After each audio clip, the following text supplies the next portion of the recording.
Hi friends, எல்லோரும் என்ன பண்ணிகிட்ருக்கீங்க? ஈவினிங் டைம் நல்லா ஃப்ரீயாக ரிலாக்ஸ்டாக இருக்கீங்களா? சரி, ரிலாக்ஸ்டாக அப்படியே ஒரு கதை கேட்கவும் நீங்கள் எல்லோரும் ரெடியாக இருக்கீங்களா? நான் இன்றைக்கி ஒரு கம்யூனிட்டி போஸ்ட் போட்டிருந்தேன். எத்தனை பேர் பார்த்தீங்க பார்க்கலன்னு தெரியல. என்னோடய ஸ்கூல் லைஃப்பை அப்படியே ஒரு சீரியஸாக போடலாமா, ஜாலியாக அப்படியே பேசிட்டேன்னு சொல்லிட்டு எனக்கு ஒரு ஐடியா. அதுக்காக தான் கம்யூனிட்டி போஸ்ட் போட்டிருந்தேன். லாஸ்ட் வீக் பார்த்தீங்கன்னா நான் ஒரு வீடியோ அப்லோட் பண்ணியிருந்தேன், 90s ஸ்பெஷல் அப்படின்னு சொல்லிட்டு. நிறைய பேர் அந்த வீடியோ பார்த்தீங்களா என்னன்னு தெரியல. அந்த வீடியோட லிங்க்கை இந்த வீடியோ கூட நான் கீழே டிஸ்கிரிப்ஷனில் கொடுக்குறேன். நீங்கள் இன்னும் பார்க்கலன்னா போய் பாருங்கள்.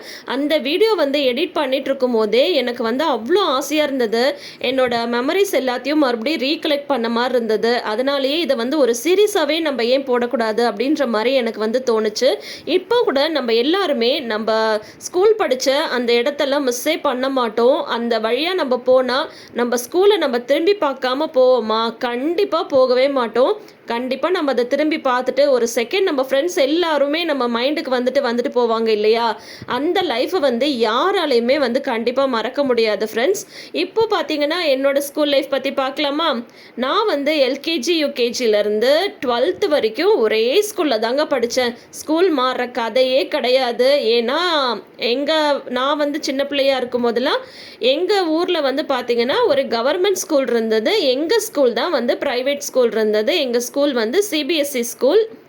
6 பிரான்ச்சஸ் இருந்தது. ஃபஸ்ட்டு நான் எல்கேஜி யூகேஜி அந்த ஸ்கூலில் எந்த இடத்துல படித்தேன்னு கேட்டிங்கன்னா அதுவே உங்களுக்கு ரொம்ப ஆச்சரியமாக இருக்கும். ஏன்னு பார்த்தீங்கன்னா ஒரு கோழி பண்ணையை தாங்க ஸ்கூலாக மாற்றி வச்சுருந்தாங்க. ஸ்ட்ரீட் உள்ளார இருக்கும். மெயின் ஸ்கூல் கட்டிகிட்டு இருந்தாங்க. ஓகேங்களா? என்ன அட்மிஷன் போடும்போது பார்த்தீங்கன்னா ஒரு கோழி பண்ணை தான். இந்த ஓலை இதெல்லாம் வச்சு தடுப்பு கட்டியிருப்பாங்க இல்லையா? ஓலையை பின்னி அந்த மாதிரி கட்டி தான் ஒரு 4-5 கிளாஸ் ரூம் மட்டும் இருக்கும். அது LKG UKG first standard, second standard, third standard மொத்தம் 5 கிளாஸ் ரூம் தான். என்ன விஜயதசமி அட்மிஷனில் தான் கொண்டு போய் அட்மிஷன் போட்டதாக எங்கள் அம்மா சொன்னாங்க.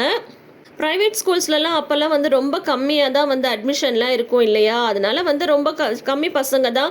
ஸோ அதனால் இவங்க தான் மிஸ்ஸு, இவங்க பிரின்ஸிபலு, இவங்க பிடி சார் அப்படின்ற மாதிரிலாம் தெரியாது போல். நான் ரொம்ப ஜாலியாக எல்லாரோடையும் விளையாடுவேனா. எனக்கு ஒன்றே ஒன்று மட்டும் ஞாபகம் இருக்குது. அப்போ என்னென்ன பொம்மை தெரியுங்களா இருந்தது எங்கள் கிளாஸில் பார்த்தீங்கன்னா குதிரை இருக்கும்ல, குதிரை ஆடும் இல்லையா? டிக்டாக்ன்ட்டு அந்த குதிரை, கட்டை குதிரை அது இருந்துச்சு. அதே மாதிரி ஒரு வாத்து, அதில் நம்ம உட்காந்துட்டு முன்ன பின்ன இப்படி ஆடலாம். அந்த வாத்து அதெல்லாம் இருந்தது. அப்போல்லாம் ஊஞ்சல், அந்த இது சர்க்கிள், சீசா அதெல்லாம் கிடையாது. அதெல்லாம் புது ஸ்கூல் கட்டினதுக்கப்புறம் அங்கே சில்ட்ரன் ஏரியா அப்படின்னு சொல்லிட்டு அங்கே ரெடி பண்ணாங்க. அதுவுமே ஜாலியாக இருக்கும். நாங்கள் பெரிய பிள்ளைங்க ஆனதுக்கப்புறம் அதில் போய் நாங்கள் விளையாடிட்டு இருப்போம். இப்போ இந்த குட்டி ஸ்கூலில் தான் எல்கேஜி யூகேஜி போச்சு. அப்புறம் ஃபஸ்ட் ஸ்டாண்டர்டில் தான் பெரிய ஸ்கூலுக்கு கூட்டிகிட்டு போனாங்க. எனக்கு எல்கேஜி யூகேஜியில் நடந்ததெல்லாம் பார்த்தீங்கன்னா கொஞ்சம் தான் ஞாபகம் இருக்குது. ஆனால் எங்கள் ஸ்கூல் ஆனுவல் டேலாம் ஒரு வருஷம் கூட நான் மிஸ் பண்ணதே கிடையாது. அந்த ஃபோட்டோஸ் எல்லாம் கூட நான் உங்களுக்கு ஷேர் பண்ணுறேன். என்னடா மாஸ்க் போட்டு பேசுகிறாங்க, ஃபோட்டோ ஷேர் பண்ணுறாங்கன்னு சொல்கிறீங்களா? நான் குட்டியோண்டு தாங்க இருப்பேன். பட்டுப்பாவடை சட்டை போட்டுட்டு டான்ஸ் பண்ணியிருப்பேன். முடிஞ்சால் நீங்கள் கண்டுபிடிங்க, ஓகேங்களா? என் கூட படித்த ஃப்ரெண்ட்ஸ்லாம் யாருன்னு நினைக்கிறீங்க? யாருமே கிடையாதுங்க. எல்லாம் எங்கள் அத்தை பசங்க, மாமா பசங்க, இவங்களே தான். அப்போ அந்த கிளாஸ் எப்படி இருக்கும்? என்னோடய மதர் டங் பார்த்திங்கன்னா கன்னடாவில் தான் கொச்சன்னு பேசிகிட்டு இருப்போம். அதுவும் எல்லாமே அத்தை பசங்க, மாமா பசங்க, சித்தப்பா, பெரியப்பா பசங்க அப்படிங்கும் போது எப்படி இருக்கும்? நம்ம வீட்டில் இருந்து அதே ஃபீல் தானே இருக்கும். ரொம்ப ஜாலியாக இருக்கும். எனக்கு மத்தியானம்னா எங்கள் அம்மா சுட சுட லஞ்ச் கொண்டு வருவாங்க. எங்கள் அம்மாவை இப்போ நான் ரொம்ப மிஸ் பண்ணுறேங்க உண்மையிலேயே. அதுவும் எங்கள் ஸ்கூலில் ஆனுவல் டேலாம் அவ்வளோ ஸ்பெஷலாக நடக்கும். தனியாக ஸ்டேஜ் எல்லாம் போட்டு தான் நடத்துவாங்க.